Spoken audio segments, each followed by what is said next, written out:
তো এখন আমরা ভয়েসের নিয়মটার মধ্যে থেকে কি করব, অ্যাক্টিভ ভয়েস করব। অ্যাক্টিভ ভয়েসের নিয়মটা পুরোটা করানো হয় না আমার যতটুকু মনে পড়ে, শুধু প্যাসিভ ভয়েস করানো হয়েছিল। আচ্ছা সমস্যা না, পরীক্ষা যেহেতু সামনে চলে আসছে আমাদের এখন শুধু এটা করে গেলেই হবে, পরবর্তীতে আমরা এটার পুরো নিয়মটা করে ফেলবো না, ঠিক আছে। তো এখানে বাই অল আছে, তাহলে বাই অলের পরিবর্তে এখানে আমরা অল নিব, এখানে অল, তারপরে আমরা এখানে দিব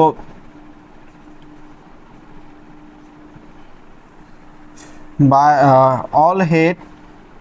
এখন সামনে থেকে যতটুকু আছে লিখে দিব ঠিক ম্যান, শেষ। তাহলে এখানে বাইয়ের পর থেকে আমরা কি নিলাম, অল নিলাম, বাই বাত অল নিয়ে এখানে লিখবো all head an a unpathetic man, ঠিক আছে।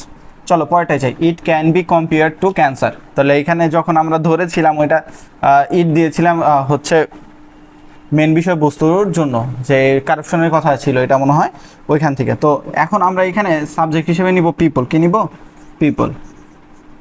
পিপল বা ওই লেখা যায়, বাট আমরা পিপল লেখার চেষ্টা করব। পিপল ক্যান, এখন বি বাদ যাবে, এখানে বি বাদ যাবে, পিপল ক্যান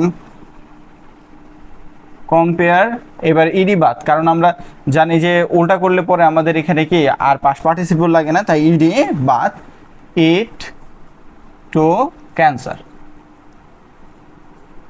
যা আছে তাই। A day labour is known to everyone, everyone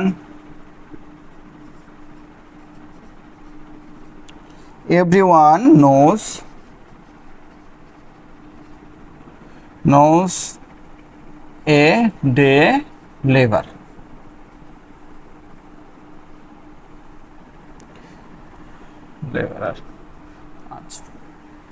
আচ্ছা এখন চলে যাব আমরা পরেরটায়, it is called the river of destruction. তো এই একটা এটার মতো, এই যে ইট ক্যান বি কম্পেয়ার্ড বলছে আর এখানে ইট ক্যান বি কল্ড, তাহলে এই যেখানে আমরা আবারও পিপল দিব, পিপল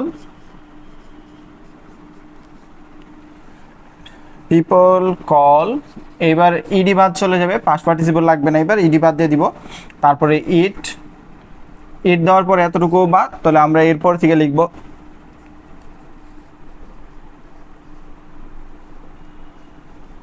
ডিস্ট্রাকশন। আচ্ছা তাহলে অ্যাক্টিভ ভয়েস শেষ, এখানে আমরা এখন প্যাসিভ করলেই আমাদের মোটামুটি চেঞ্জিং সেন্টেন্স পুনরায়